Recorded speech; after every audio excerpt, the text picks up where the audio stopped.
Kumusta na po kayo mga kaibigan at sa lahat po ng mga televiewers na naaabot ng programang ito ng Iglesia ni Cristo. Muli po, maraming salamat sa inyong pagtangkilik sa palatuntunang Ang Tamang Daan. Ito po ang inyong lingkod, ang kapatid na Michael Sandoval, at muli po ay kasama natin si kapatid na Ramil Parba. Kapatid na Ramil? Salamat po kapatid na Michael at sa lahat ng sumusubaybay sa programang Ang Tamang Daan. Welcome po kayo sa palatuntunan ito.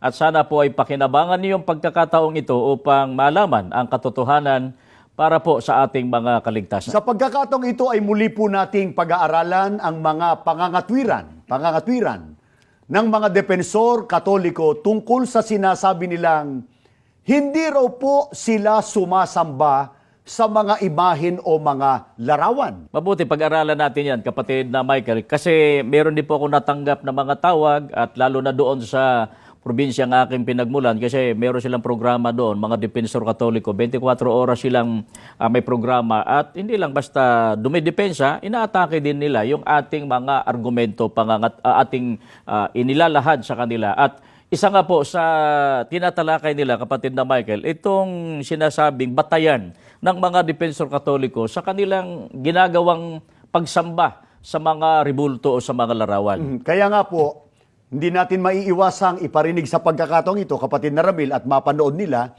kung ano ang iminamatwid ng mga Catholic Defender tungkol sa kanilang isinasagawang pagsamba sa mga imahin o mga larawan. Ang totoo, kapatid na Michael, yung umatake, hindi lang naman po doon sa probinsya na aking pinagbulan, kundi maging dito sa Metro Manila. Pakinggan po natin sila.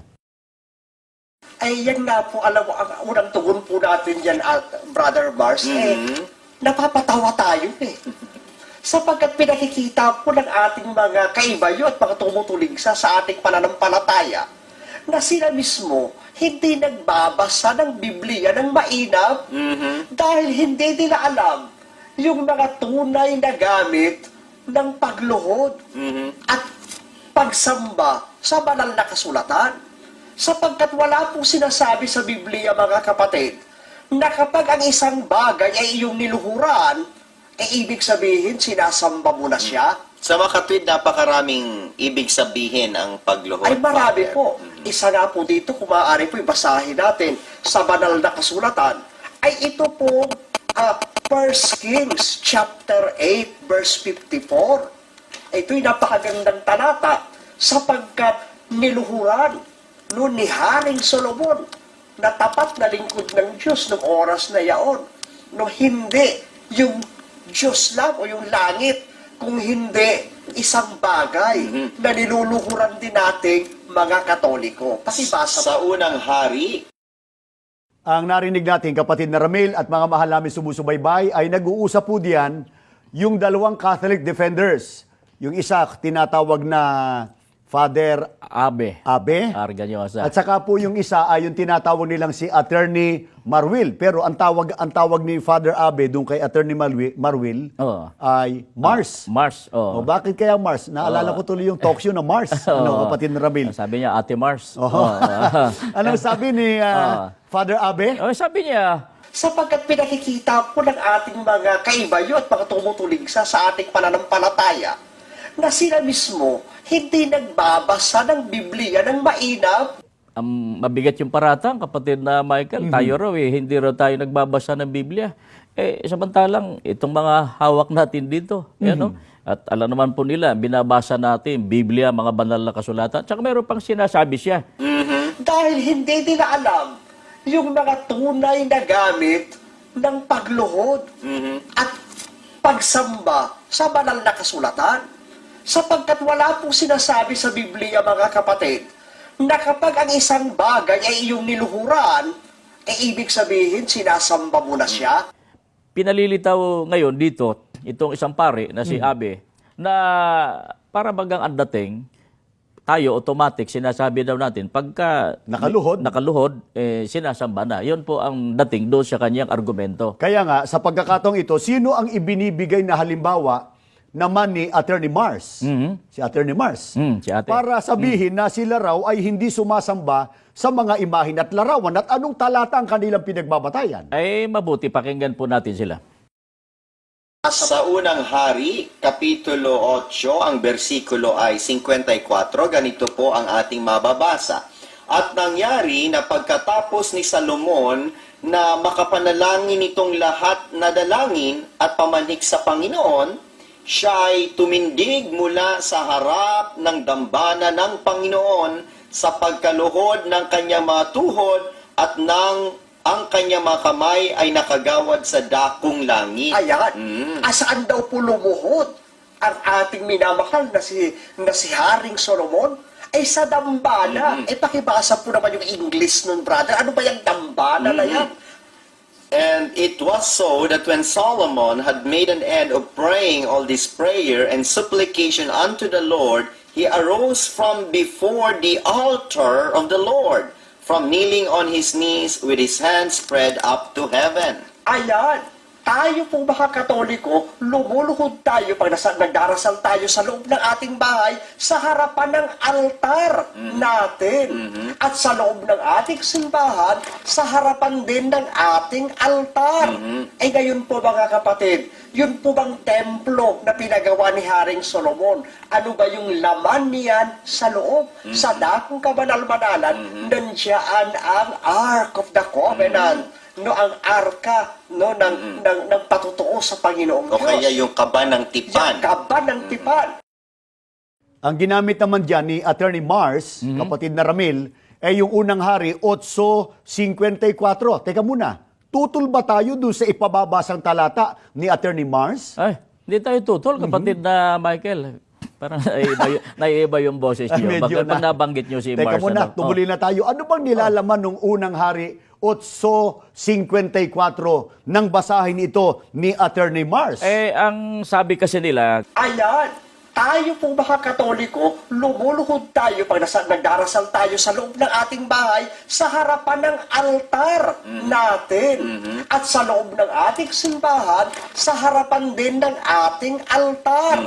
Ngayon po mga kapatid, yun po bang templo na pinagawa ni Haring Solomon? Ano ba yung laman niyan sa loob? Sa dakong kabanal-banalan, nandiyan ang Ark of the Covenant. Ang arka ng patutuo sa Panginoong O Diyos. kaya yung kaba ng tipan. Yung kaba ng tipan. dito pinalilitaw niya, kapatid na Michael, itong isang pare, na si Haring Solomon, daw ginawa yung templo, mayroon dong altar, may dambana doon, at doon siya nakaharap, si Haring Solomon, doon sa altar. At nandoon daw yung kaban ng tipan. Nandoon naman yung kaban ng tipan. Teka muna, ipinabasa ni Attorney Maruel o si Attorney Maruel nagbasa, ano ba nakapaloob doon sa talatang yun? Unang hari 8:54.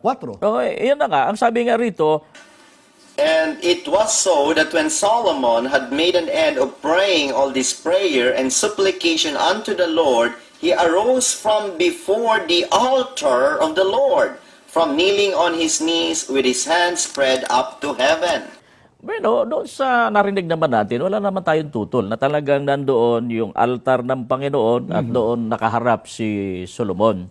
Wala tayong tutol doon sa talata, pero walang sinasabi roon, kapatid na Michael, sinamba nila yung altar. Teka muna, kapatid na Ramil, may sinasabi ba tayo noon hanggang ngayon na lahat na lang ng pagluhod ay pagsamba? Wala tayong gayong doktrina, kapatid na Michael. Kasi may mga pagkakataon sa buhay natin na minsan, halimbawa, may kama naman tayo, Minsan may mga wala tayong gamit nandoon sa kama. Dahil sa pagkakataon na kailangan, napaluhod tayo. Pero hindi ibig sabihin na sinamba natin yung kama. At ikalawa pa, balikan natin yung ating sinasagot ng mga pare at dipensor ng Iglesia Katolika. Ikalawa, kung ginagamit nyo yung unang hari, 8:54, na si Solomon, nung nanalangin, humarap doon sa altar, ang tanong ko naman, iyon bang inyong, nandun sa harap ninyo? Yung altar nila? Yung altar nila. Yun ba yun? Nandun ba yung Ark of Covenant na sinasabi nyo? Pagka kayo ay sumasamba sa larawan ni Maria, Apostol Pedro, San Roque, at iba pang mga santo. Wala silang maipakikita na narin yung Ark of Covenant, kapatid na Ramil. Hanggang ngayon, di naman nila alam kung saan na yun eh. Tsaka isa pa, maraming altar kapatid na Michael. Si Solomon, tama yung nandoon siya, nakaharap siya, pero hindi siya sumasamba ron. At hindi yun ang, sabihin na natin nandoon yung larawan ng kerubin, hindi naman nila sinasamba yun, yung larawan ng kerubin.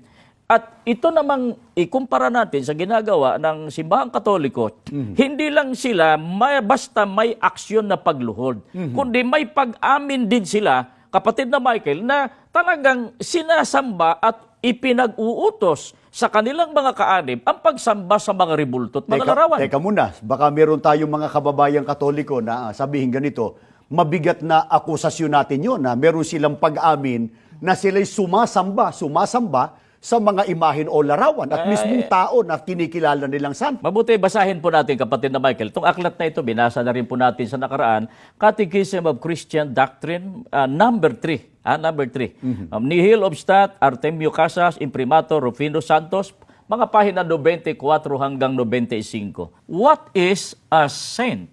Yan ang sa tanong nila. Ito sagot nila, a saint in the strict sense of the word, one who is in heaven and has been presented by the church for a public worship of the faithful. Sa number 13, is the worship of the saints confined to their persons? The worship of the saints is not confined to their persons, but it extends also to the relics and images. 15, ought we to worship holy images? We should have, particularly in our churches, images of our Lord as also of the Blessed Virgin. Itong aking binasa, at binasa na rin po natin ito sa nakaraan, kapatid na Michael, ito ay libro ng simbahang Katoliko. At ang tanong ay maliwanag ought we to worship holy images? Dapat ba tayong sumamba sa larawan ng mga santo? Siyempre, ang pinatutungkulan nila na tayo, siyempre, mga Katoliko. Ang sagot nila, we should have. Dapat. Lalo na sa imahin ng Panginoong Jesucristo at ni Birhen Maria. Kaya yung kanilang aktwasyon ng pagluhod, pagsamba o hindi pagsamba sa harap ng larawan? Hindi natin sinasabi kung lumuhod sila ay automatic na may pagsamba.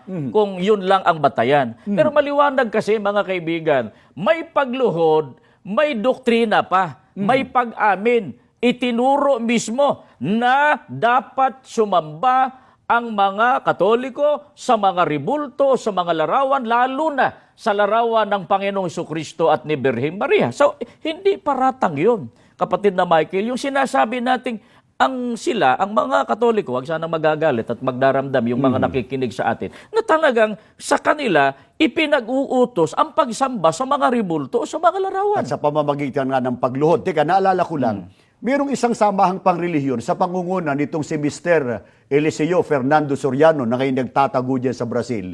Inaatake na tayo, kapatid na Ramil, sa pagsasagawa natin nung tayo ay nananalangin na nakatayo sa harap ng kamera. Ang tama raw na panalangin, nakaluhod.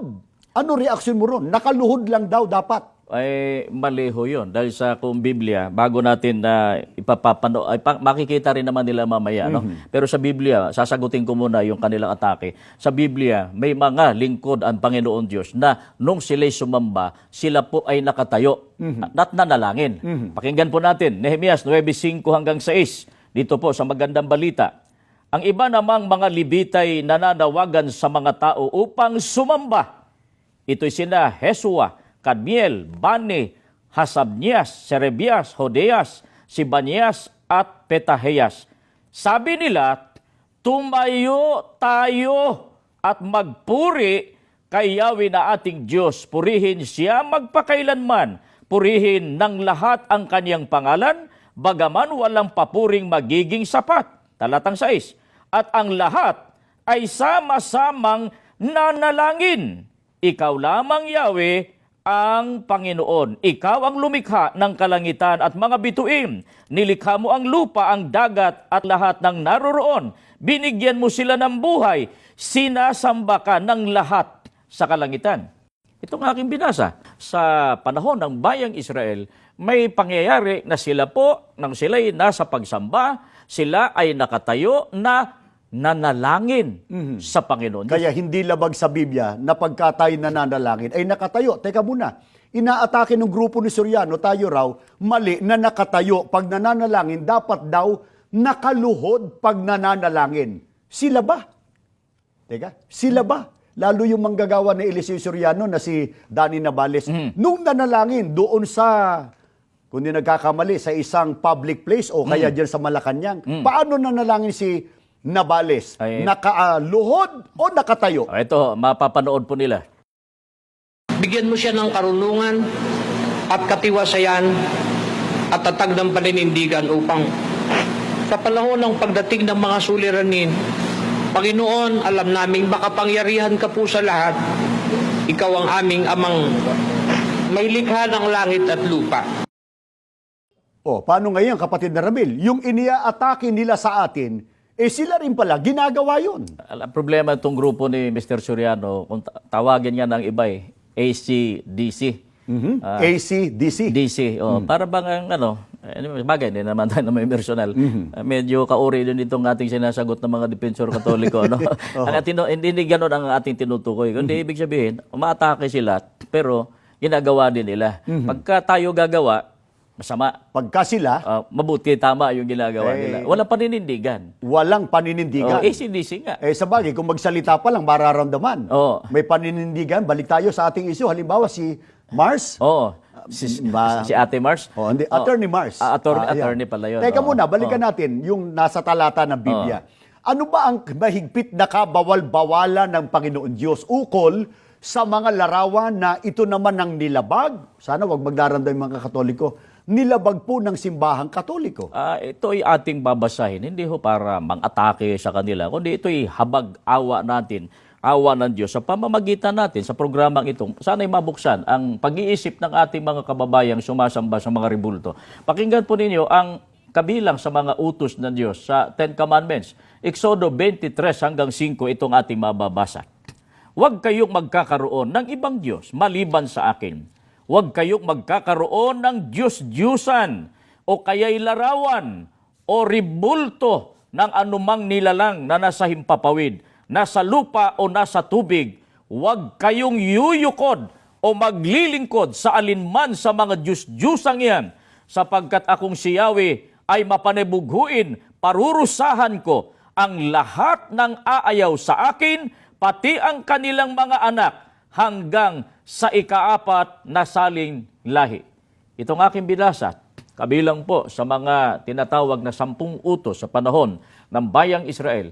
Isa po sa mga utos ng Panginoon Diyos, maliwanag. Sabi ng Diyos, kapatid na Michael, huwag kayong gagawa ng larawan. Huwag kayong magkaroon ng Diyos-Diyusan o larawan o ribulto. Ano man na sabihin natin nasa lupa, sa tubig, o sa lupa, sa himpapawid. Teka muna, naalala ko, may pumupuna sa atin. Kung sinunod daw natin yan, bakit daw tayo may ribulto o larawan ng sugo o ng kapatid na Felix Manalo dito sa tanggapang pangkalahatan? Napapanood po nila, yan po, nakalagay naman doon sa unahan Doon sa natin, doon sa medyo tablet kung tawagin natin, nandoon na huwag na sambahin.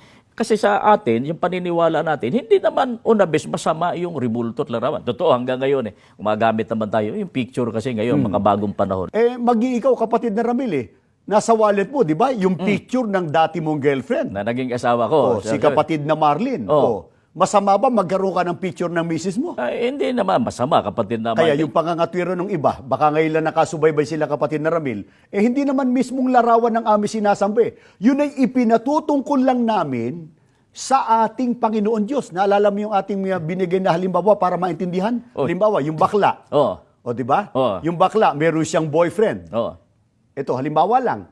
Yung boyfriend niya, mayroong hinalikan na babae. Pag sinitaba nung bakla, yung kanyang boyfriend, sasabihin, huwag kang magagalit. Yung haliko dito sa babaeng ito, para sa'yo. Tanggapin kaya nung bakla yun? Ewan ko. Kahit lalaki, hindi matanggap. Lalo kung bakla. Kung bakla, hindi matanggap. Ang Diyos pa kaya, matanggap yun. Tama yun, kapatid na Michael.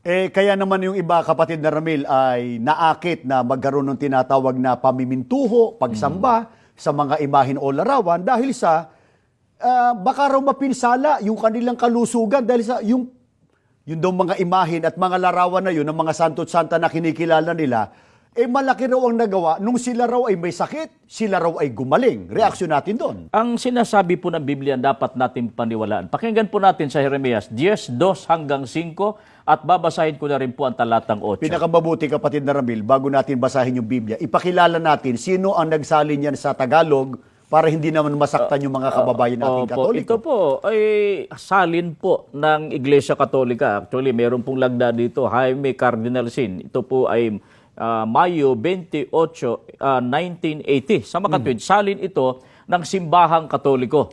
Pakinggan po natin sa Jeremias. Anya, huwag ninyong tularan ang ginagawa ng ibang mga bansa. Huwag ding ikabahala ang nakikitang mga tanda sa langit na labis nilang ikinababalisa. Ang dinidiyos nila'y di maaasahan. Isang punong kahoy na pinutol sa gubat, nililok ng mga dalubhasang kamay at pinalamutian ng ginto at pilak, minartilyo at pinakuan upang hindi mabuwal. Ang mga Diyos-Diyusang ito'y animo panakot ng ibon sa gitna ng bukid at hindi nakapagsasalita. Pinapasan pa sila sa balikat pagkat hindi nakalalakad. Huwag kayong matakot sa kanila sapagkat di sila makagagawa ng masama at wala ring maibibigay na mabuti. Manapa, sila'y pawang hangal at mangmang. May maituturo ba ang mga Diyos-Diyusang kahoy? Huwag po sana kayong magdaramdam, mga kaibigan namin na nakikinig sa amin, siyempre, mga kaibigan natin sa Simbahang Katoliko. Pero ito po ay katotohanan. Ang sinasabi po sa atin ng Biblia, huwag kayong gumaya. Sabi na Diyos sa bayan niya, huwag kayong gumaya sa mga ginagawa, huwag niyong tularan yung ginagawa ng ibang mga bansa. Kasi maraming bansa talaga sa mundo, kapatid na Michael. Sabihin na natin, mga sumasamba ng mga pagano, sumasamba sa mga ribulto, sa mga Diyos-Diyusan. At ang sabi pa ng Diyos, huwag kayong aasa dyan. Kasi isipin mo, punong kahoy, minartilyo lang, pinukpok, tapos yun doon ka sasamba. Sabi ng Diyos, hindi sila makagagawa ng mabuti. Hindi rin sila makagagawa ng masama. At batay sa talatang binasa mo, sa ano lang inihalin tulad yung mga ribulto na yon na ngayon ay sinasamba? Parang ano raw? Panakot di ba? Panakot ng ibon. Parang naalala ko, siyempre, dumaan din naman tayo sa mga fields, sa rice fields. May mga scarecrow ba tawag doon? Scarecrow. Di ba? Lalo rin sa Nueva Ecija. Pareho tayo nadisino riyan. Nadisino ako riyan sa Saragossa. Opo. Ano nakal mo dyan, kapatid na Ramil? Malawak-lawak yung rice fields dyan Tsaka kahit doon sa Cebu, maraming ganyan. Para scarecrow. Panakot doon sa mga ibon. Ganyan ang nagiging konsepto kung titingnan mo itong mga ribulto. Dinadala doon sa saang lugar, tapos nag-iipon-ipon yung mga tao, naghihingi, nananalangin sila, darasal sila doon, na ang inaisip nila, mapapagaling sila. Para bagang nakagagawa ng mabuti itong mga ribulto. Pero ano ang pahayag mismo ng Panginoon Diyos tungkol sa mga imahin o ribulto? Sabi ng Biblia, huwag kayong magtakot sa kanila sapagkat hindi sila makagagawa ng mabuti ni masama. Sabihin, yung sinasabing masusumpa ka raw, pagpapalain ka naman, the other side, kapag sasamba ka sa ribulto, wala hong mangyayari sa buhay natin sapagkat yan po ay paglabag sa utos ng ating Panginoon Diyos. At higit sa lahat, ano ang masamang epekto, kapatid na Ramil, pagka ang tao nahulog sa pagsamba sa mga larawan o Diyos-Diyusan? Pakinggan po natin, 21:8 ng Apokalipsis. Ngunit sa mga duwag at sa mga hindi mananampalataya at sa mga kasuklam-suklam at sa mga mamamatay tao at sa mga mapakiapid at sa mga manggagaway at sa mga mapagsamba sa Diyos-Diyusan at sa lahat ng mga sinungaling, ang kanilang bahagi ay sa dagat-dagatang nagniningas sa apoy at asupre na siyang ikalawang kamatayan. Mabigat, kapatid na Michael, ang pasya ng Diyos doon sa mga taong sumasamba sa Diyos-Diyusan. Kasi mapagka hindi tunay na Diyos, Diyos-Diyusan yan.